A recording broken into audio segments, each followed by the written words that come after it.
Operation సింధూర్తో రగిలిపోతున్న Pakistan మరో దుశ్చర్యకు పాల్పడింది. ఈ నేపథ్యంలోనే తెల్లవారుజామున జమ్మూ కాశ్మీర్లోని సాంబా జిల్లాలో భారత్లోకి అక్రమంగా చొరబడేందుకు ఉగ్రవాదులు ప్రయత్నించారు. అప్పటికే అప్రమత్తమైన బీఎస్ఎఫ్ దళాలు వారిపై కాల్పులు జరిపాయి. ఈ కాల్పుల్లో మొత్తం 7 ఉగ్రవాదులు అక్కడికక్కడే ప్రాణాలు కోల్పోయారు. సరిహద్దుల్లో పాకిస్తాన్ డ్రోన్లతో దాడులకు పాల్పడిందన్న భారత ఆర్మీ అధికారికంగా ప్రకటించింది. పాక్ మిసైల్స్ డ్రోన్లను భారత ఆర్మీ ధ్వంసం చేసినట్లుగా పేర్కొంది.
ఆపరేషన్ సింధూర్తో రగిలిపోతున్న పాకిస్తాన్ మరో దుశ్చర్యకు పాల్పడింది. ఈ నేపథ్యంలోనే తెల్లవారుజామున జమ్మూ కాశ్మీర్లోని సాంబా జిల్లాలో భారత్లోకి అక్రమంగా చొరబడేందుకు ఉగ్రవాదులు ప్రయత్నించారు. అప్పటికే అప్రమత్తమైన బీఎస్ఎఫ్ దళాలు వారిపై కాల్పులు జరిపాయి. ఈ కాల్పుల్లో మొత్తంగా 7 ఉగ్రవాదులు అక్కడికక్కడే ప్రాణాలు కోల్పోయారు. సరిహద్దుల్లో పాకిస్తాన్ డ్రోన్లతో దాడులకు పాల్పడిందన్న భారత ఆర్మీ అధికారికంగా ప్రకటించింది. పాక్ మిసైల్స్ డ్రోన్లను భారత ఆర్మీ ధ్వంసం చేసినట్లుగా పేర్కొంది.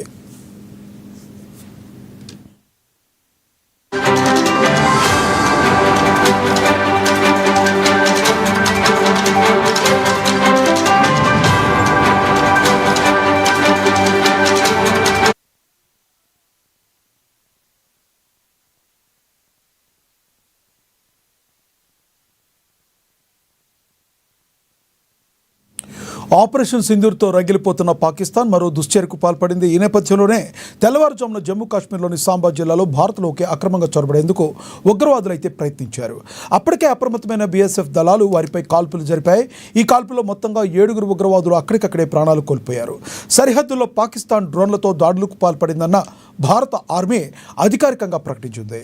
పాక్ మిసైల్స్ డ్రోన్లను భారత ఆర్మీ ధ్వంసం చేసినట్లుగా పేర్కొంది. ఇక అంతర్యుద్ధంగా అక్కడ ఆల్రెడీ పాకిస్తాన్లో అంతర్యుద్ధం స్టార్ట్ అయింది. బలూచిస్తాన్ ఎప్పటి నుంచో కూడా పాక్ కంట్లో నలుసు వెళ్ళే ఉంది.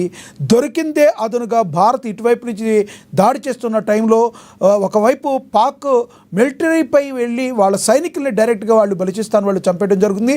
ఒక్కో ఏరియాని వాళ్ళకి కావాల్సిన ఏరియాని ఆక్రమించుకోవడం జరుగుతుంది.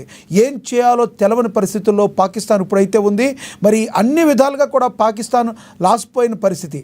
ఇప్పటికీ కూడా చింత చచ్చిన పులుపు చావని విధంగా కుక్కతోక వంకరలాగా ఈ పాకిస్తాన్ చేస్తున్న చర్యల్ని ప్రపంచం మొత్తం కూడా ఖండిస్తున్న పరిస్థితి. ప్రపంచం మొత్తం భారత్ వైపు ఉంటుంటే కేవలం 1-2 దేశాలు, టర్కీ లాంటి దేశాలు మాత్రం పాక్కి చేదోడు వాదోడుగా ఉన్న పరిస్థితి. అవి కూడా ఆర్థికంగా ఎటువంటి సహాయం చేయలేవు. ఏమన్నా అందిస్తే ఏమన్నా క్షిపణులు ఏమన్నా అందించే అవకాశం ఉంది. ఇలాంటి టైంలో కూడా పాక్ తన వక్రబుద్ధిని అయితే మారడం లేదు. మరి పాక్ ఏం చేయబోతుందో చూడాలి. పాక్ చేసే ప్రతి పనికి కూడా భారత్ తిప్పి కొట్టడానికి రెడీలో ఉంది. ఇది వాటి స్పెషల్ డ్రైవ్ చూస్తున్నాను. ఏనా నమస్తే.